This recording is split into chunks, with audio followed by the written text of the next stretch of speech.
In this video, we are going to talk about HTML. So what is HTML? HTML is the Hypertext Markup Language. It is a standard markup language for creating web pages.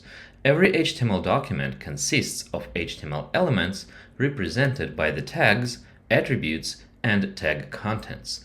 They all tell the browser how exactly it should render the web page, what content should be displayed on the web page, and how it should be laid out. The structure of any HTML document is based on the following elements. First goes the document type declaration with the doctype directive. The HTML value here provides the browser with the information to treat the current HTML document as HTML5 document, which is the latest version of HTML. Using a different value for any earlier HTML version, we can change the way the browser will render the page, as different versions of HTML support different sets of HTML elements. But using the latest HTML version guarantees you have access to the latest features, so it is recommended to use that exact value of HTML going after the doctype directive at this moment. The doctype is not an HTML element, it is just an instruction or a rule for the browser telling which set of HTML elements the browser should operate with rendering the document. Next goes the HTML element, and it is the root element of the HTML document. All the rest of the elements within this document must be descendants of the HTML element. The HTML element contains two main sections of the HTML document, which are the head of the document and the body of the document. The head section is for any machine-readable information or metadata about the document, and for the elements that provide the browser with information about external resources that should be connected to the current document. In other words, this section contains the instructions for the browser to render the document correctly. The body section instead, it contains all the content that will be displayed on the web page. Everything that we want the user to see on the web page must be inside of the body section. The structure of the HTML document is pretty strict. There should be nothing but the doctype directive outside of the HTML root element. At the same time, the HTML element can contain only two direct children, the body and the head. All the rest of the HTML elements must be either inside of the head or inside of the body within the document. If you are not following this structure, you will get an invalid HTML, which leads to issues displaying elements in the web page. HTML head and body are the HTML elements. HTML elements are the building blocks of any HTML document. Let's take a look at the structure of the regular HTML element. It consists of three parts: the opening tag, the closing tag, and the content those parts wrap around, which is also called the tag content. The syntax of the opening tag is quite simple. First goes the left angle symbol, then goes the tag name, and then the right angle symbol. The closing tag also contains the / symbol before the tag name, and that's the main difference between the opening and the closing tags. The tag name is not just a random word. There is a set of tag names defined in HTML, and each tag name plays its own role. For example, the tag name of P represents a paragraph, the tag name of UL represents the unordered list, and the tag name of H1 represents the page heading. In HTML, we also have elements that are represented by the opening tag only. There are just a few elements like that, and we will discuss them too, and the reason why they don't have the closing tag is because they were designed to not have any tag content, so there is nothing to wrap with the closing tag. In a while, I will show you the resources you can find all the tag names at, but before, we also need to talk about tag attributes. The tag attributes are additional instructions for the HTML element that provide the browser with additional information about the element besides the defaults that come together with the tag name. For example, if we are setting a link in our document, the browser needs to know the path to the external resource it should redirect the user to by the click on that link. And that additional information is set using a specific href attribute for the anchor element. The attributes are always added to the opening tag immediately after the tag name, separated by a white space.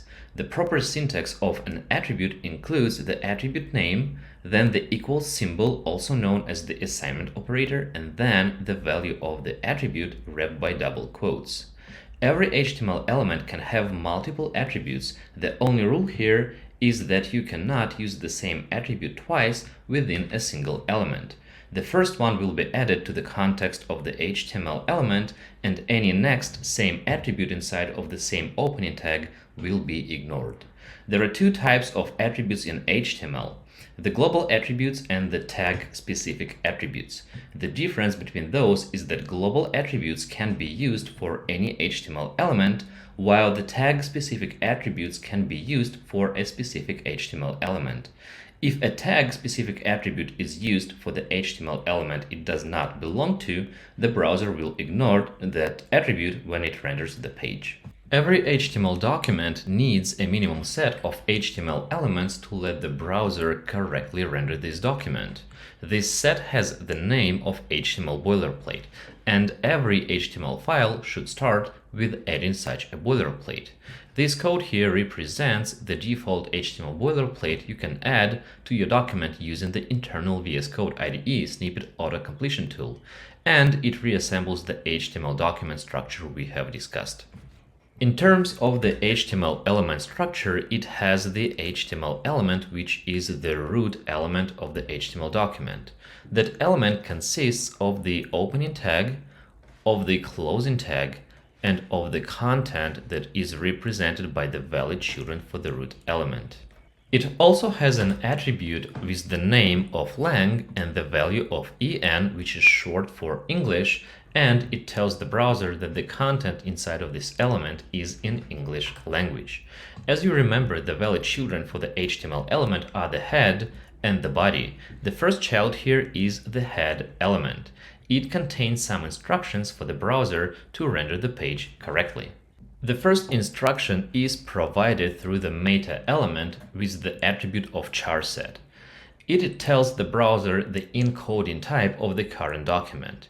UTF-8 is the default character set for HTML5. You don't need to update this value for the current curriculum. You just need to know that there are multiple character sets that can be used, and for previous HTML versions, a different character set was used as default, but nowadays UTF-8 is the most used one. The next meta element with the attribute of name and the value of viewport is also known as a responsive tag, and it tells the browser how to display the content on different screens, like mobile devices, tablets, and desktops, through the content attribute value. There is something common for both meta tags that you have probably noticed. They both don't have the closing tag and tag content, since they are designed to provide the information for the browser through attributes only, and they do not consider any tag content, so there is nothing to wrap. It is important to remember that adding the closing tag and content to the self-closing tag will lead to invalid HTML, so if the tag is designed to be self-closing, don't add those and use attributes efficiently instead. The last rule of the head element is the title element, and it is a regular tag, so it has the opening tag and the closing tag. The content of that element represents the title of the document. The next child of the HTML element is the body element, and it is expected to contain all the content we want the user to see on the page. Let's now switch to the VS Code IDE and open a project folder to create new files. To do that, I'm going to click this Explorer icon on the top left. Then I'm going to click the Open Folder button. Then I will find the project folder with the name of blank project here. This project is empty, and I will click the Open button. So now to create a new file, we can either click this icon to add a new file, or we can make a right click in the Explorer section and click New File. And let's give this file a name of index.html. Your question is probably, how do I remember the full HTML boilerplate syntax? And the short answer is that you don't have to remember the full thing. VS Code has an internal autocompletion tool that helps you write HTML faster. To add the HTML boilerplate, you need to type the exclamation mark and hit the Tab key. The other way to do the same thing is to type the exclamation mark and then in the autocompletion hint, click the exclamation mark that says that it belongs to the Emmet abbreviation. The result will be the same. It will add the full HTML boilerplate to your document. As you remember, the HTML boilerplate is a minimum set of rules to let the browser render the page correctly. So let's save our document and let's click the Go Live button to see what we have in the browser. And it's just a blank page since we have nothing added to the body element yet, but I want you to pay attention to the Browser tab. It says Document, which exactly matches the text inside of the title tag of our head section, which means that this area of the browser UI has a placeholder to display the document title. Let's update this document title to say New Project, for example, and let's save the document. You will see that the text here in the tab will update immediately.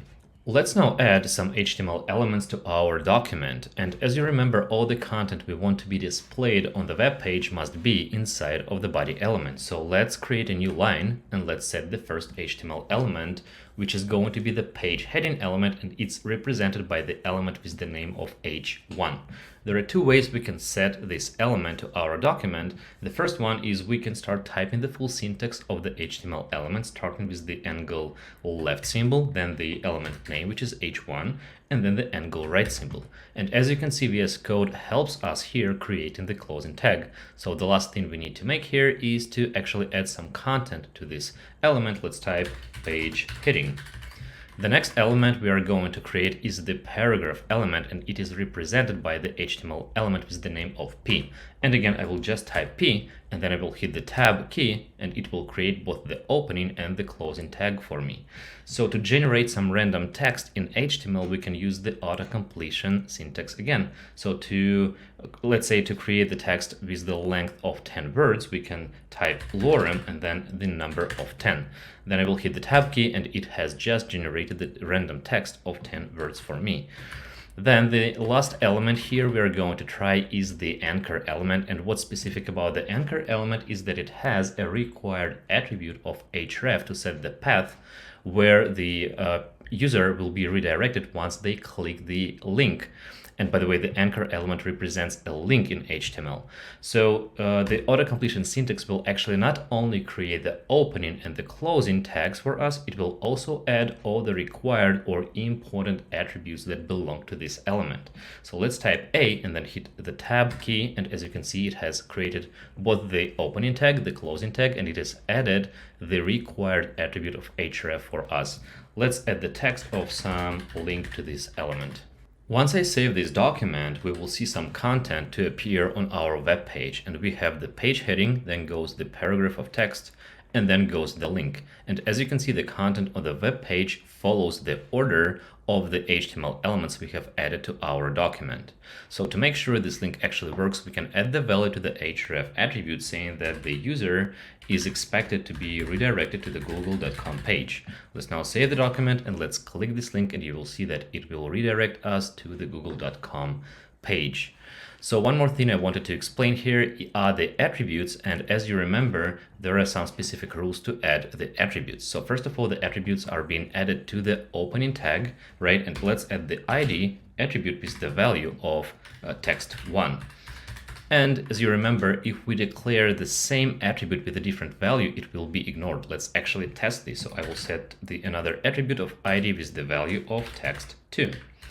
Let's save the document and let's inspect the rendered version of the web page. To do that, we need to make a right click in any place here inside of this window and then click Inspect. It will show us the Elements Inspector, which actually represents the rendered version of the web page. Let's unfold the body and let's check out our P element.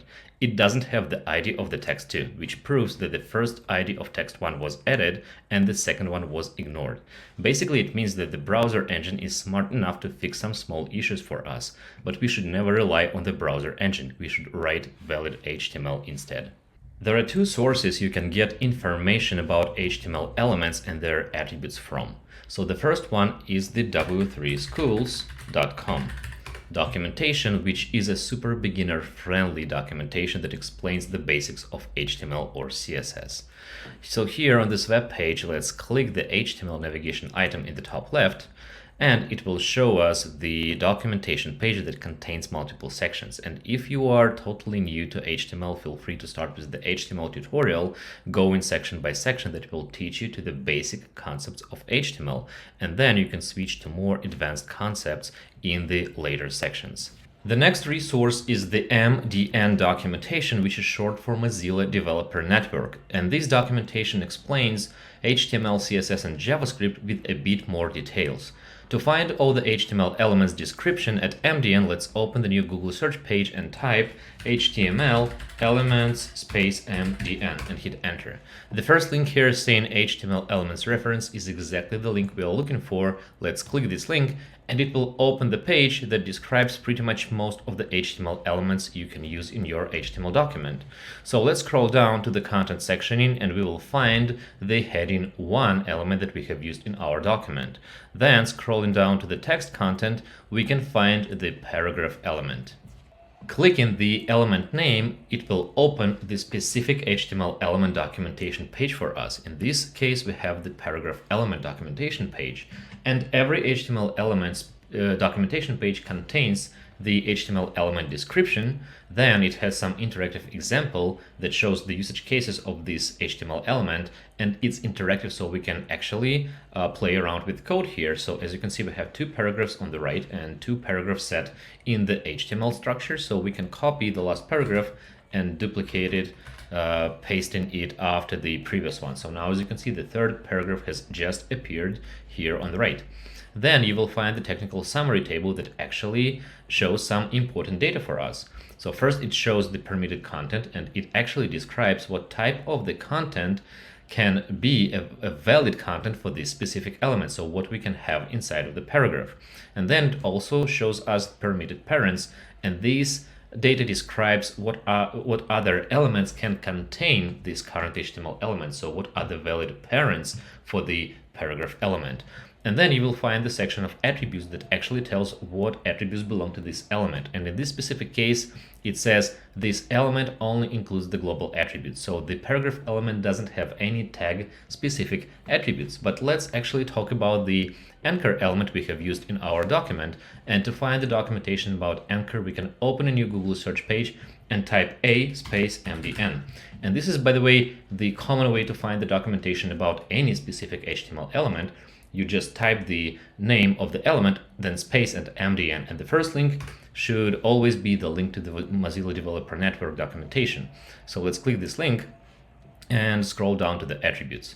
So as you can see, the anchor element doesn't only support global attributes, but it also has some tag specific attributes like download, like href, the one that we have actually used in our HTML document, right? And it also describes the possible values of those attributes.